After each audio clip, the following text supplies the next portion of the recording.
बहुत स्वागत आपका एक बार फिर। आप इस प्रोग्राम में देख रहे हैं आज कैसे रक्षा मंत्री राजनाथ सिंह जी ने बहुत सख्त और साफ बातें कह दी और भारत की जो अब नई पॉलिसी है वो दुनिया के सामने रख दी। अब पाकिस्तान के न्यूक्लियर हथियार उसके पास सुरक्षित नहीं है, IAEA उन्हें अपनी निगरानी में ले। Point number 1। पॉइंट नंबर 2, जो रक्षा मंत्री ने कहा, पाकिस्तान केवल प्रोबेशन पर है, हम उसका अच्छा बिहेवियर चेक कर रहे हैं, अगर ये सलीके से रहेगा तो ठीक, वरना ये कहा उन्होंने कि अभी ट्रेलर दिखाया है, पूरी पिक्चर दिखा देंगे पाकिस्तान की। दूसरी बड़ी बात। तीसरी बड़ी बात जो रक्षा मंत्री ने कही कि ये IMF ने जो पाकिस्तान को $1.5 बिलियन के लगभग दिया है अभी लोन, अभी जो उसको बेल आउट दिया है, ये वो टेरर इंफ्रास्ट्रक्चर को दोबारा खड़ा करने में इस्तेमाल कर रहा है। पाकिस्तान की सरकार ने अभी हाफिज सईद को, जैश-ए मोहम्मद के चीफ को 14 करोड़ रुपए देने का ऐलान किया है ऑपरेशन सिंदूर के बाद, तो वो अभी से अपने आतंकवादियों को एक बार फिर खड़ा करने में जुट गया है। तो ये पैसा IMF का क्या इनडायरेक्ट टेरर फंडिंग नहीं है? और भारत पहली बार ये कह रहा है किसी अंतर्राष्ट्रीय एजेंसी के लिए, IMF जैसी एजेंसी के लिए, कि पाकिस्तान को पैसे देना बंद करो, वो हमारा और तुम्हारा पैसा आतंकवाद को बढ़ाने में लगा रहा है, दुनिया देख रही है, कब जागोगे? तो ये आज रक्षा मंत्री की बहुत बड़े पॉइंट्स थे। लेकिन आपको दिखाता हूं पाकिस्तान क्या कर रहा है इस बीच में। पाकिस्तान की सरकार पूरी दुनिया के सामने सिर्फ अपनी किरकिरी करा रही है। पाकिस्तान के एक झूठ से कैसे पूरी दुनिया में पाकिस्तान की हंसी उड़ाई जा रही है, आपको दिखाता हूं। पाकिस्तान के डेप्यूटी प्राइम मिनिस्टर और फॉरेन मिनिस्टर हैं इशाक डार। इन्होंने एक अखबार की क्लिपिंग दिखाई अपने पार्लियामेंट में, एक ब्रिटिश अखबार की क्लिपिंग, टेलीग्राफ की, और उस क्लिपिंग में ऊपर लिखा हुआ था Pakistan air force king of the skies, ये ऐसा उसमें लिखा हुआ था। और ये गए अपना पार्लियामेंट के अंदर, देखिए देखिए आप तो दुनिया का इतना बड़ा अखबार कह रहा है कि पाकिस्तान आसमान का बादशाह है, पाकिस्तान किंग ऑफ स्काईज है, और हमारी फिजाया ने ये कर दिया, हमारी एयरफोर्स ने वो कर दिया। और तभी आता है इनका एक बड़ा रिप्यूटेड अखबार डॉन, और वो कहता है कि ये फेक है, ये खबर फेक है। जो हमारा deputy prime minister, foreign minister, वो पार्लियामेंट में जाके कह रहा है वो AI जेनरेटेड है। और इसका फैक्ट चेक फिर भारत के प्रेस इंफॉर्मेशन ब्यूरो यानी PIB ने भी कर दिया और कहा कि ये पाकिस्तान का उप प्रधानमंत्री एक फेक न्यूज को अपनी पार्लियामेंट में दिखाता है, अपनी एयरफोर्स की झूठी पीठ थपथपाता है, वाहवाही करता है। अब आप अंदाजा लगाइए कि पाकिस्तान के नेता नेता जो हैं वो कैसे हैं, इनको क्या जानकारी होती है, कितनी गहराई है इनमें। एक फेक न्यूज को उठा करके इशाक डार अपनी पार्लियामेंट में दिखा रहा है और वाहवाही कर रहा है अपनी एयरफोर्स की, और उन्हीं का पाकिस्तान का एक बार फैक्ट चेक कर देता है कि ये खबर तो फेक है, ये झूठी खबर है। भारत ने भी उसका फैक्ट चेक किया है। जरा सुनिए जब ये मंत्री जी क्या बोले थे। Undisputed king of the skies तो पता नहीं है, undisputed king of fake news तो पाकिस्तान वाले बन चुके हैं। कोई टक्कर नहीं इसमें इनको। दुनिया की सारे झूठ मैन्युफैक्चर करना, सबूतों के तौर पर वीडियो गेम की क्लिपिंग दिखा देना कि ये देखो हमने भारत का जहाज फंसा लिया था और अब ये है जी। दत्ता साहब, पहले इन्हीं की बात हो जाए। और ये उप प्रधानमंत्री फॉरेन मिनिस्टर है जो बोल रहा था। बिल्कुल, देखिए ऐसा पाकिस्तान एक बिल्कुल फेक नकली मुल्क है जो बेशर्मी की हद ताप चुका है, जो कोई भी कार्रवाई करने के बाद उसको बोलेगा हमने किया नहीं। वो अलग उदाहरण आप शुरू से देखते चले आइए। और कारगिल में भी जब इनके सैनिक मारे गए, वहाँ ये बोलते रहे पहले वो मुजाहिदीन हैं, और इनके जो NLA के जो अफसर और जवान मरे हुए उनके विद आइडेंटिटी कार्ड हमने बोला भाई ले लो, कहते साहब ये तो हमारे है ही नहीं। ये ऐसा मुल्क है, एक बेशरम मुल्क है जिसको कोई मतलब गैरत ही नहीं है। और अभी ये जो फेक न्यूज़ चला रहे हैं कि हम तो undisputed king of the sky हैं, आप undisputed king of the bunker हो। आप बंकरों में छुपे हुए हो, आपकी एयरफोर्स टेक ऑफ नहीं कर सकती है, आप हमारी मिसाइल को नहीं रोक सकते हो, आप हमारे ड्रोन्स को नहीं रोक सकते हो। तो ये आपको शर्म आनी चाहिए। और ये जो आप फेक न्यूज चलाते हैं, सब तुकबंदी हमें भी करनी चाहिए ना। Undisputed king of the sky नहीं, undisputed king of the lie. Lie absolutely, sky नहीं है, लाई। एक चीज जोड़ो, यदि हम कहते हैं हमारे फौज में पेपर टाइगर, हाँ, जो उसको लायन कहते हैं, पेपरों में वो हैं। इसको देखिए, मैं इसको समझाने की चेष्टा करता हूँ। जिसके पास 84 F-15 हो, 84 J-17 टॉप नॉच हैं ये दुनिया के पेपरों में। J-10 40 उनके ये हैं, वो कर रहे हैं। HQ-9 HQ-16 सारे रडार सिस्टम सारे टॉप नॉच है पेपरों में। पेपरों में, उसको आपने हमारे एयरफोर्स ने धाराशाही कर दिया। वो कहते थे ना कि हमारे गीदड़ हैं, कागजी शेर है, मतलब कागजी इनके शेर। सारे हथियार कागजी शेर हैं। पेपरों में बहुत आगे हैं, कोई इसमें शक नहीं है। आप बाल साहब इसकी बात सर मैं आगे भी करता हूं, ये आपने देखा, ये तो एक बात हुई कि ये कैसे किंग ऑफ द स्काई नहीं किंग ऑफ द लाइज हैं। अब इसके बाद दूसरा प्रोपेगेंडा आइए बस्ट करते हैं आज पाकिस्तान का। पाकिस्तान ने कहा भारत के हमने 3 रफेल मार दिए, 5 एयरक्राफ्ट गिरा दिए, सुना था आपने? और ये पाकिस्तान के ही जो जर्नलिस्ट थे ये दुनिया के अखबारों में लिख रहे थे वही झूठी खबर, और दुनिया के बड़े बड़े अखबार उसको कैरी कर रहे थे। और जब सच्चाई पता चली उन्हीं अखबारों को, वॉशिंगटन पोस्ट को, न्यूयॉर्क टाइम्स को, तो उन्होंने सच खुद लिखा ना, हमने आपको दिखाया। न्यूयॉर्क टाइम्स ने कहा भारत ने 6 एयरबेस उड़ा दिए पाकिस्तान के, तस्वीरों के साथ दिखा दिया। वॉशिंगटन पोस्ट ने कहा पाकिस्तान की कार्रवाई का या हिंदुस्तान को हुए नुकसान का कोई प्रूफ नहीं है, भारत ने प्रूफ दे दिया। ये दोनों अखबार लिख रहे हैं। विदेशी मिलिट्री एक्सपर्ट कह रहे हैं क्लियर कट विक्ट्री इंडिया की, इसमें कोई शक नहीं। एक विदेशी एक्सपर्ट कह रहा है पाकिस्तान कुत्ते की तरह दुम दबाकर सीज फायर मांगने के लिए अमेरिका के पास भागा, क्योंकि उसको खतरा था भारत उसके न्यूक्लियर हथियारों पर बम गिरा देगा। ये दुनिया ने कर लिया ना, तो दुनिया की आंखें खुल गई, लेकिन पाकिस्तान की नहीं खुल सकती, क्योंकि पाकिस्तान ने अपना सर मिट्टी में दबा रखा है। इसलिए पाकिस्तान चाहता ही नहीं कि वो सच देखे और अपने लोगों को बताए। अब मैं राफेल की सच्चाई आपको बताता हूं।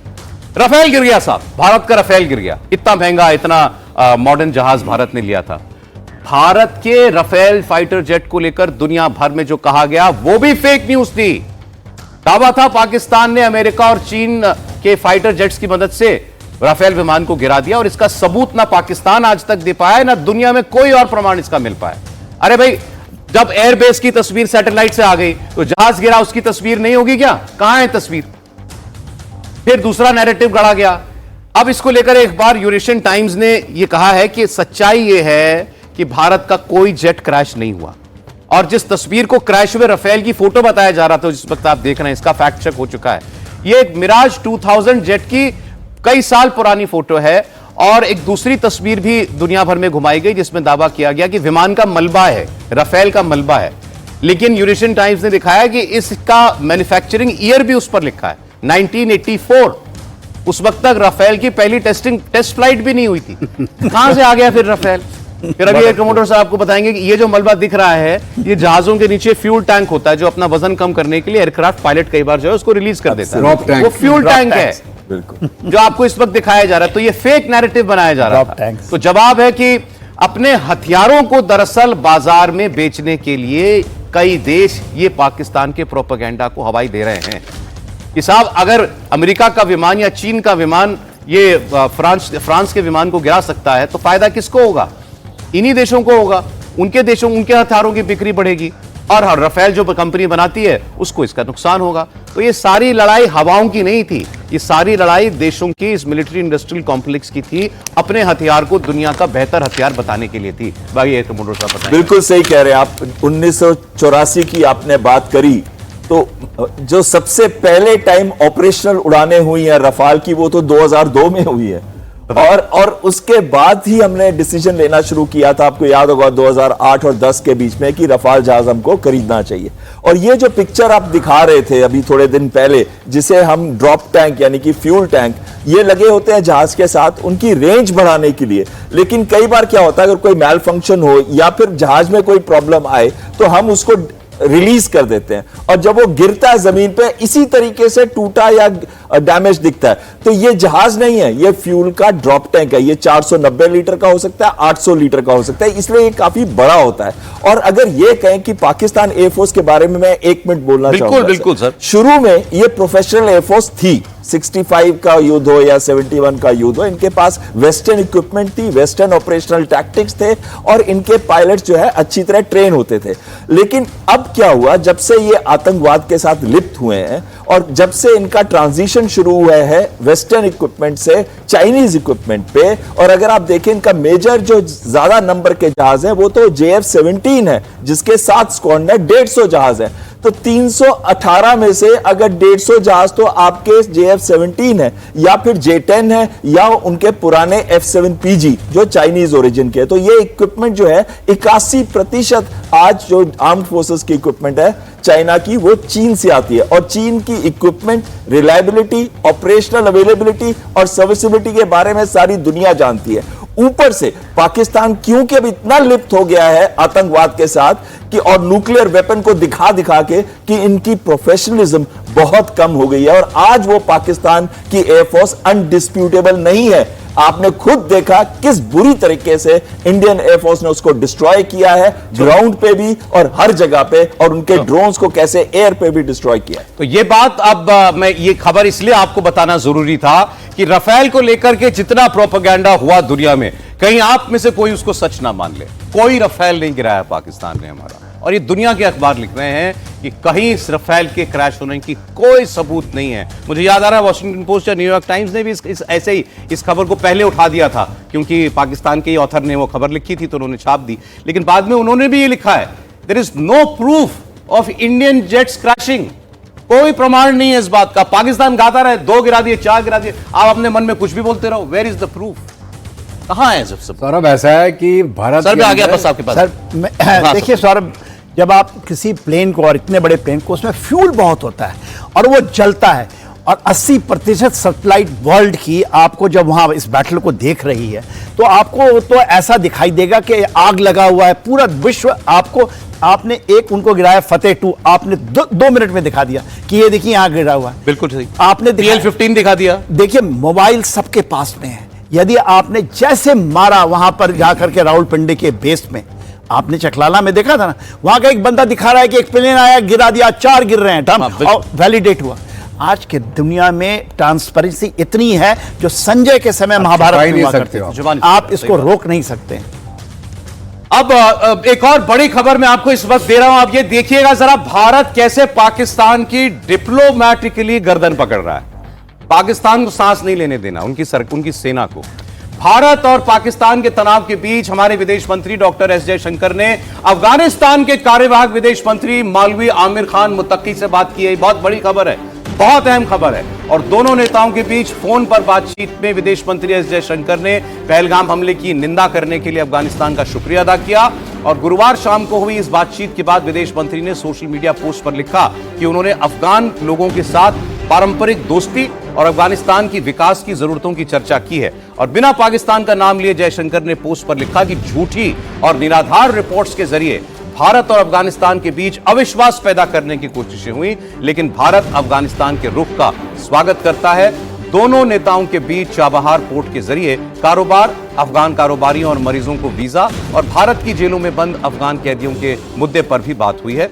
आपको बता दें, हाल के दिनों में पाकिस्तान में खबरें फैल रही थी और उनका मीडिया दिखा रहा था कि भारत में जो पहलगाम का हमला हुआ वो अफगानिस्तान ने कराया था।